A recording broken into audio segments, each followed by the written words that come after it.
Bharatiya Janata party के राष्ट्रीय प्रवक्ता गौरव भाटिया की प्रेस कॉन्फ्रेंस। आइए देखें जनता न्यूज की खास रिपोर्ट। जैसा सभी समाचार चैनल्स पर श्री राहुल गांधी का एक वक्तव्य चल रहा है और शब्दशाह पहले मैं उस वक्तव्य को आपके समक्ष रखूंगा। राहुल गांधी कहते हैं चीन के संदर्भ में जो हमारे जवानों को अरुणाचल प्रदेश में पीट रहे हैं, तो सबसे पहले तो मैं एक भारतीय होने के नाते और भारतीय जनता पार्टी की तरफ से बिल्कुल स्पष्ट ये कहना चाहता हूं कि भारत की सेना पर हर भारतीय को गर्व है। हमारा गुरूर है भारतीय सेना। जो जवान सरहद पर चीन की सेना को डटकर पीट रहे हैं, उनको दिखा रहे हैं कि हमारी सेना और हमारे देश की ताकत क्या है। तो भारत के जयचंद राहुल गांधी हमारी वीर सेना का मनोबल तोड़ने का काम क्यों कर रहे हैं? राहुल गांधी जी, एक बात और याद रखिएगा, ये वो भारत है जिसके पीछे एक वीर सेना है, एक मजबूत सशक्त राजनीतिक नेतृत्व श्री नरेंद्र मोदी जी का है, 135 करोड़ भारतीयों की ताकत है। ये 1962 वाला भारत नहीं है, ये बात आप याद रखिए। और इस मंच से मैं पुनः एक बात दोहराना चाहूंगा, क्योंकि राहुल गांधी जैसे जो जयचंद हैं उनके लिए यह बहुत आवश्यक है। पिछले 8.5 साल में भारत की 1 इंच भूमि, भारत की 1 इंच भूमि किसी ने ना कब्जाई है और ना किसी में यह हिम्मत है कि श्री नरेंद्र मोदी जी जैसा मजबूत नेतृत्व हमारे पास हो, विश्व की सबसे वीर सेना हमारे पास हो, कूटनीतिक तौर पर पूरे विश्व को हम दिशा दे रहे हो और भारत की 1 इंच भूमि कोई कब्जा ले, यह संभव नहीं है, असंभव है। ये कहने के बाद मैं एक बात पे खासा जोर डालूंगा। जब जब हमारी वीर सेना अपना शौर्य, अपना पराक्रम दिखाती है, तो ऐसा क्यों है कि भारतीयों की छाती 56 इंच की हो जाती है, लेकिन दर्द होता है तो हमारे दुश्मन देश को और राहुल गांधी और कांग्रेस पार्टी को।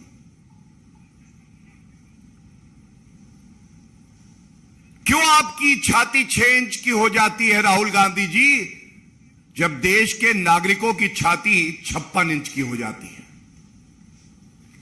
क्या यह पहली बार हुआ है? सर्जिकल स्ट्राइक्स हुई, करारा जवाब हमारी वीर सेना ने दिया।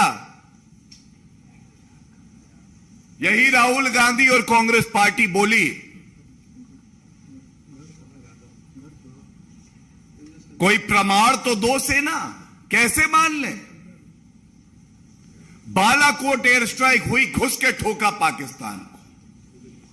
यही राहुल गांधी और कांग्रेस बोली कोई आतंकवादी नहीं मरा है, पेड़ पे कौए बैठे थे वो मरे हैं। और आज फिर से पुनः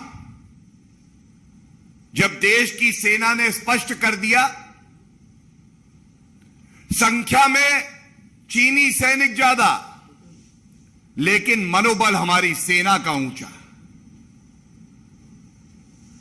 बताते हैं 300 के आसपास वो थे, संख्या हमारी कम हो सकती है। दौड़ाया वहां से, डर के भागे, ये ताकत है हमारी सेना की। और आप कहते हैं कि हमारे जवान पिट रहे हैं राहुल गांधी। भारत की जीत में आपको दर्द होता है, ऐसा क्यों है? और आपको यह बताना भी आवश्यक है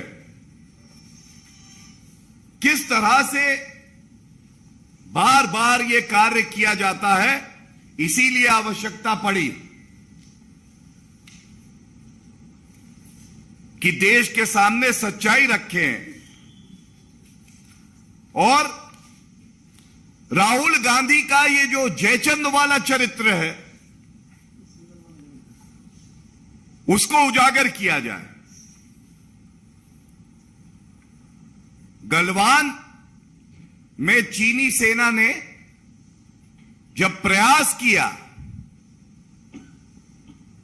कि वो भारत की सीमा पे घुसे, नहीं भूलना चाहिए कर्नल संतोष बाबू और 19 और जवान जिन्होंने शहादत दी।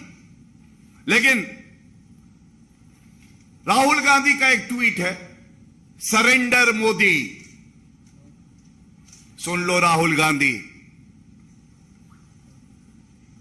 देश भारत के 135 करोड़ नागरिक, भारत की वीर सेना और भारत का प्रधानमंत्री एक हैं और कभी समर्पण नहीं करेंगे। ऐसा प्रतीत होता है कि राहुल गांधी बार बार इस तरह के वक्तव्य इसलिए देते हैं कि हमारी वीर सेना का मनोबल टूटे, भारत को नीचा दिखाने का प्रयास होता है। और ये उनका एक और ट्वीट है, वो कहते हैं गद्दारों ने भारत माता को चीरकर एक टुकड़ा चीन को दे दिया। तो जैसा मैंने बताया, राहुल गांधी जी जब से श्री नरेंद्र मोदी जी देश के प्रधानमंत्री हैं, किसी की हिम्मत नहीं है, हैसियत नहीं है, औकात नहीं है कि 1 इंच भूमि भी भारत की कब्जा सके। लेकिन एक पार्लियामेंट प्रोसीडिंग का हिस्सा जरूर लेके आया हूं। और क्योंकि मीडिया चौथा स्तंभ है, यह राहुल गांधी को दिखा के पूछना चाहिए। इसमें 21 नवंबर 2007 को एक प्रश्न पूछा गया कि भारत की जो भूमि है उस पे चीन का कब्जा है। तो ये कांग्रेस की सरकार थी और उन्होंने कहा 38,000 स्क्वायर किलोमीटर की जमीन ये कांग्रेस शासन में चीन ने कब्जाई और इसके बाद 5,180 स्क्वायर किलोमीटर और 1963 में कब्जाई गई। कुल मिला के 43,180 स्क्वायर किलोमीटर जमीन ये कांग्रेस शासन में गई। लेकिन ये आप भूल गए। दूसरी बात जो आज बार बार उठनी चाहिए, पूछा जाना चाहिए, क्योंकि यही सही वक्त है जब कांग्रेस पार्टी और राहुल गांधी को जवाब देश को देना होगा। मेरे हाथ में यह तस्वीर है। यह तस्वीर इसलिए दिखा रहा हूं, इस तस्वीर में देश से गद्दारी कौन कर रहा है दिखाई दे रहा है। कांग्रेस की सरकार थी, भारत का हित नहीं देख रहे थे। राहुल गांधी और सोनिया गांधी जी एक पार्टी टू पार्टी समझौता करते हैं, और आज ये एक चिंता का विषय है राष्ट्रीय सुरक्षा की दृष्टि से भी। यह समझौता आपने आज तक सार्वजनिक क्यों नहीं किया है?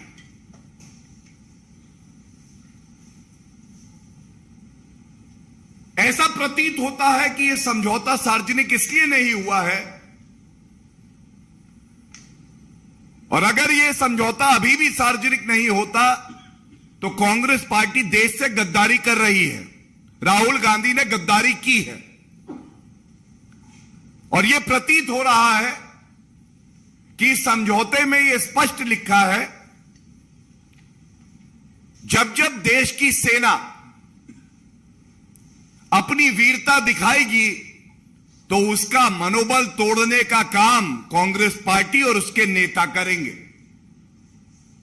हमारे देश के वीर सैनिक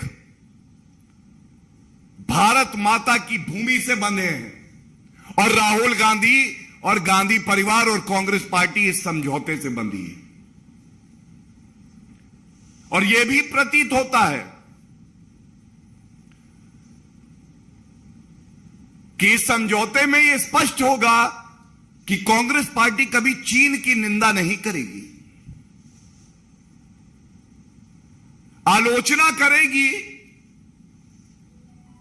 देश के चुने हुए प्रधानमंत्री की, सेना के चीफ को सड़क का गुंडा बुलाएगी, सर्जिकल स्ट्राइक का प्रमाण मांगेगी, बालाकोट एयर स्ट्राइक में कौवे मरे हैं कहेगी, लेकिन चीन की निंदा नहीं करेगी।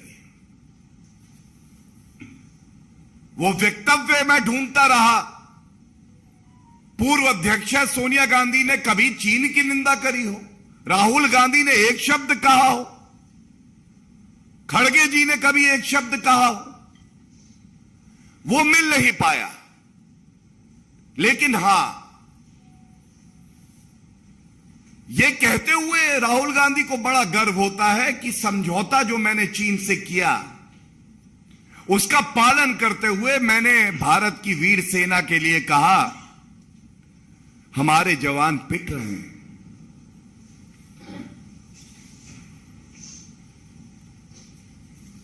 एक बात और स्पष्ट करना चाहूंगा,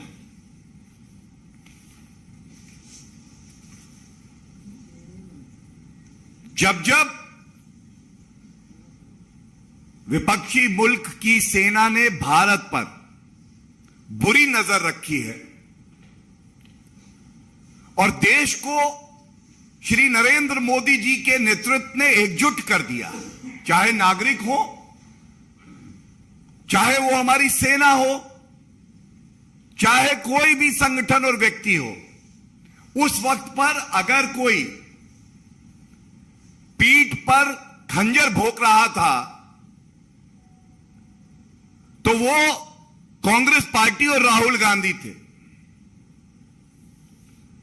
और यह बात मैं इसलिए कहता हूं क्योंकि पुलवामा हमला हुआ,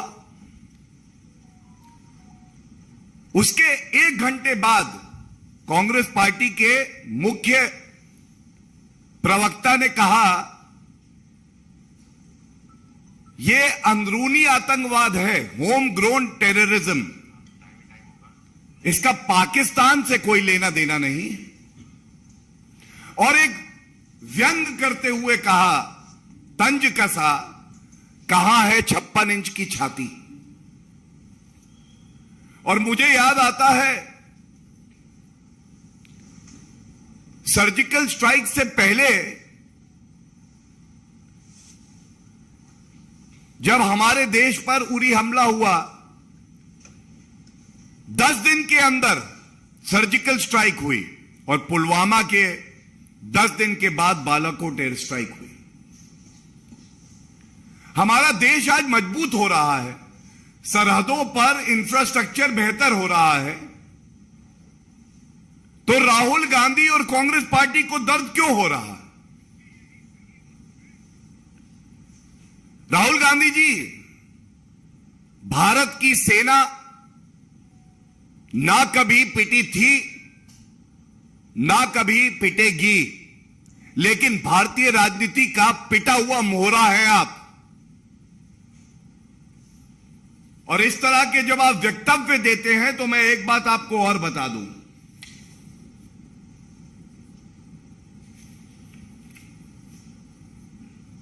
जब कांग्रेस पार्टी की सरकार थी, 6 सितंबर 2013 का यह पार्लियामेंट्री प्रोसीडिंग तत्कालीन रक्षा मंत्री ए.के. एंटनी का वक्तव्य है हाथ में। इन्होंने पूछे जाने पर कि भाई चीन इंफ्रास्ट्रक्चर डेवलप कर रहा है, भारत क्या कर रहा है? मैं पढ़ना चाहूंगा 6 सितंबर 2013 को क्या नीति थी कांग्रेस पार्टी की।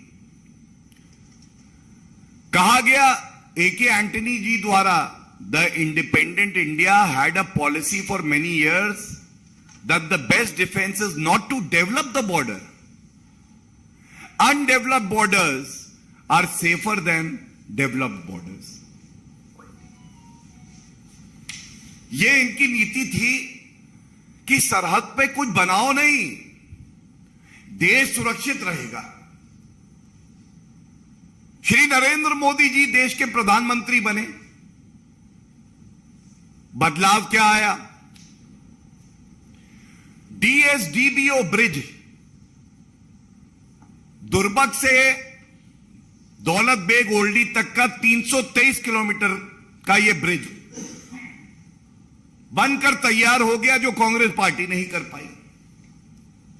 आप सब जानते हैं, भारत की वायु सेना को लड़ाकू विमान चाहिए थे। 10 साल सत्ता में ये रहे, राफेल नहीं आया। क्यों नहीं आया? कांग्रेस पार्टी और गांधी परिवार बिना कमीशन लिए कोई काम करता ही नहीं है। 2013 के अंत में 14 में ए.के. एंटनी जी बोले, रुपया नहीं है इस वित्त वर्ष में। आज जब लड़ाकू विमान राफेल सरहद पर गड़गड़ाता है तो चीन को पता चलता है कि भारत की सेना कितनी मजबूत है, एक इच्छा शक्ति है, एक स्पष्ट नीति। आज चिनूक, अपाचे, ये हेलीकॉप्टर आए हैं। हमारी सैन्य क्षमता में वृद्धि हुई है। आईएनएस विक्रांत, ये नया भारत है, मोदी जी के नेतृत्व वाला भारत है। अपना पराक्रम, अपना शौर्य हमारी सेना दिखा रही है और उनके साथ सरकार खड़ी, हर नागरिक खड़ा है। एक बात और स्पष्ट बताना बड़ा आवश्यक है। हमारे सैनिक कांग्रेस की सरकार में मांग करते रहे, हमें बुलेट प्रूफ जैकेट दे दो। और जिन सैनिकों के लिए आज राहुल गांधी ने कहा कि वो पिट गए हैं, हमारी वीर सेना वो सेना है जिसको बुलेट प्रूफ जैकेट आपने नहीं दी, लेकिन वीवीआईपी चॉपर आप अपने लिए ला रहे थे।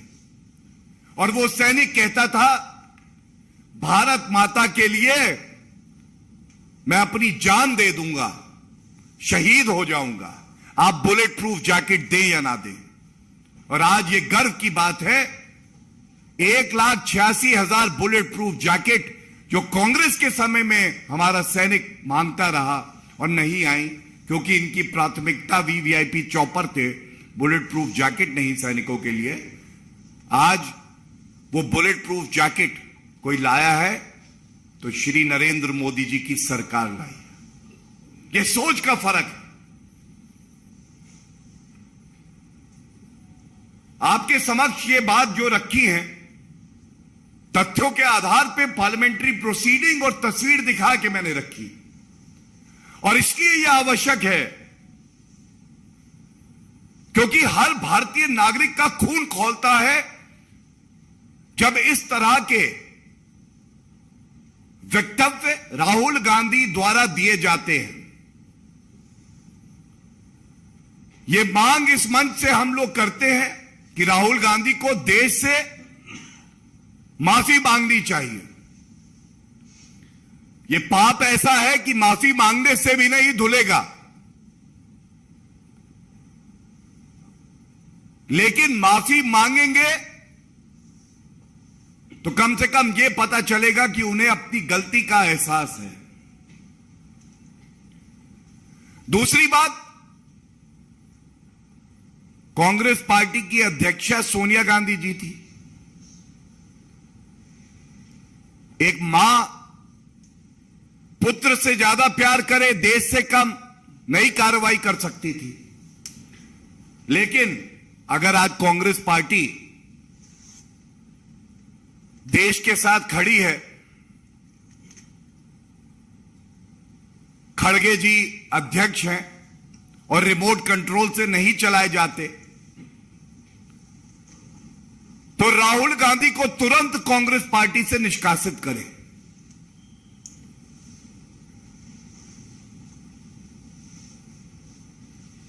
मल्लिकार्जुन खड़गे जी पार्टी के अध्यक्ष आप हैं। भारत की विपक्षी पार्टी आप हैं। आपकी क्या मजबूरी है कि राहुल गांधी को आप पार्टी से निष्कासित नहीं कर सकते? इस बयान के लिए जो भारत को नीचा दिखाता है, जो हमारी सेना का मनोबल तोड़ता है। और अगर ऐसा नहीं करते हैं तो यह माना जाएगा कि यह राहुल गांधी का केवल बयान नहीं है, यह कांग्रेस पार्टी की सोच है। और कांग्रेस पार्टी, हम सब जानते हैं, आज एक राजनीतिक दल कम है और भारत विरोधी गतिविधियों का अड्डा ज्यादा है।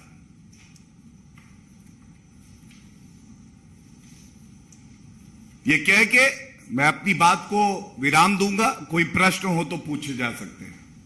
धन्यवाद। एक एक करके प्लीज।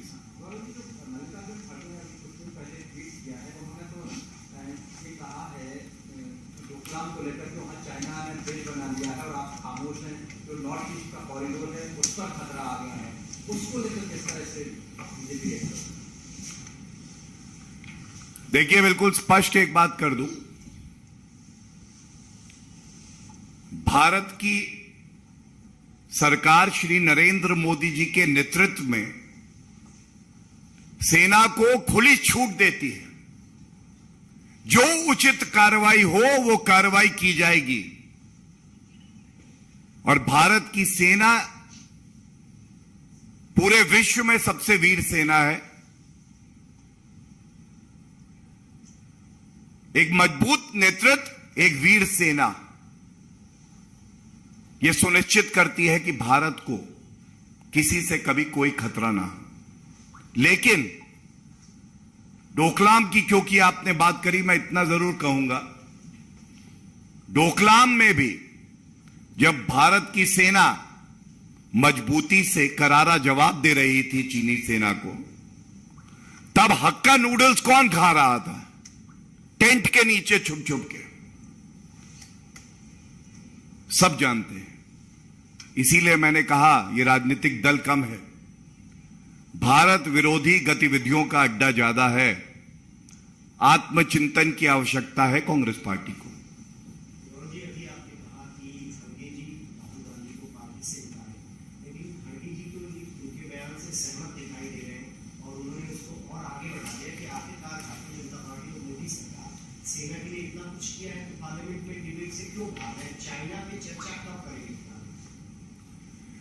देखिए, ऐसा है कि भारत के नागरिकों को भारत के प्रधानमंत्री, रक्षा मंत्री, गृह मंत्री पे पूरा पूरा भरोसा है। लेकिन जैसा मैंने कहा, 1,35,00,000 रुपए जिस पार्टी ने रिश्वत ली हो, जिसने एक MOU party to party sign किया हो,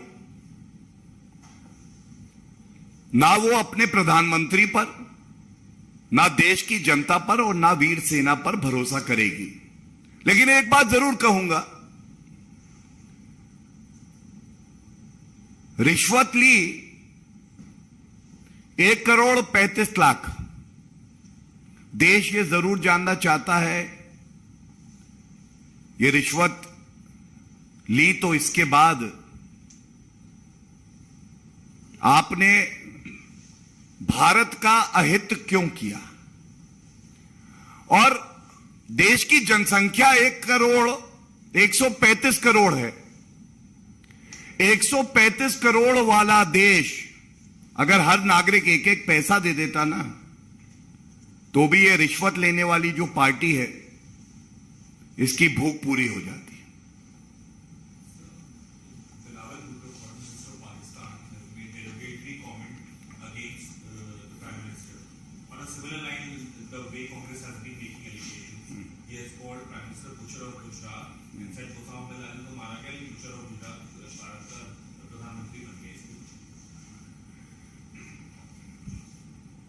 Pakistan as a nation has always brought down the standards on any international forum. But even according to their own standards, this is a new low. To a terrorist nation like Pakistan that has more terrorists than doctors and engineers, it is a safe haven for terrorists to use an international fora to spread deceit, lies and propaganda, which is the known feature of Pakistan, is condemnable. And India is strong enough, resilient as a nation, to give a befitting response to Pakistan, even diplomatically.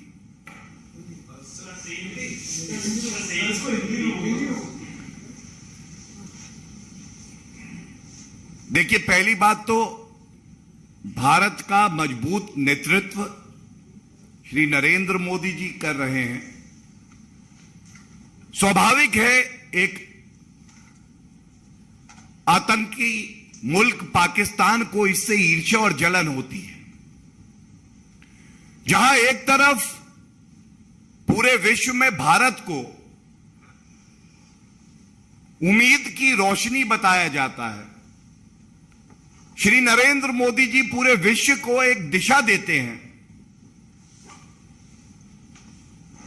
UK के पूर्व प्रधानमंत्री कहते हैं, one world, one grid, one sun, one Modi. दूसरी तरफ वो पाकिस्तान है जिसके इरादे ही नापाक हैं, जहां 132 UN डेजिग्नेटेड टेररिस्ट पाए जाते हैं। और जब हमारे विदेश मंत्री जयशंकर जी आईना दिखाते हैं कि ओसामा बिन लादेन इस पाकिस्तान में ही पाया गया, तो अपनी सूरत देखकर पाकिस्तान को नफरत अपने से होती है, लेकिन गुस्सा वो अनर्गल बयान देके हम पे निकालता है। मैं इतना ही कहूंगा, एक ऐसे मुल्क पर जो कि आतंकियों के लिए स्वर्ग माना जाता है, जिसके पास अपनी अर्थव्यवस्था चलाने के लिए रुपया भी नहीं है और केवल कभी किसी मुल्क से कभी दूसरे मुल्क से भीख मांगता है, उस पे कोई टिप्पणी करना भी हमारी शान के खिलाफ है। राहुल गांधी ने अपने कल के बयान में ये भी कहा था that when country needs to be protected, China is ramping up its infrastructure on the border. BJP is busy doing event management. तो कह रहे हैं कि चाइना को रिस्पॉन्ड करने के बजाय आप इवेंट मैनेजमेंट कर रहे हैं। देखिए, ऐसा है, जो भी राहुल गांधी की गद्दारी के बारे में मुझे वक्तव्य देना था, मैंने तथ्यों के साथ कुछ प्रश्न पूछकर अपनी बात को विराम दिया है। और अंत में मैं एक लाइन जरूर कहूंगा, जब राहुल गांधी अपने घर के ड्राइंग रूम में एसी चलाकर बैठते हैं, उस वक्त श्री नरेंद्र मोदी जी देश की सेना के साथ दिवाली भी मनाते हैं, सरहद पर भी जाते हैं और गर्व से कहेंगे कि हमारे रक्षा मंत्री राजनाथ सिंह जी भी सरहद पर जाते हैं। देश की सेना को यह पता है, यह सरकार उनके साथ खड़ी है, उनको खुली छूट दे रखी है उचित निर्णय लेने के लिए, और साथ में देश की जनता देश की सेना के साथ खड़ी है। धन्यवाद। Just one question. Do you feel that be it Rahul Gandhi or Bilal Bhutto both are entitled and hence making such statement? देखिए, मैं इतना ही कहूंगा कि आपने दोनों का नाम एक साथ लिया। सोच जो है यह नकारात्मक है, और कहा जाता है ना, मिल बैठे हैं जुगनू सारे, ऐलान यह है कि आओ सूरज को हटाया जाए। श्री नरेंद्र मोदी जी जिस तरह का मजबूत नेतृत्व भारत को दे रहे हैं, तो अगर कष्ट हो रहा है तो वो राहुल गांधी को हो रहा है, चीन को हो रहा है और पाकिस्तान को हो रहा है। धन्यवाद।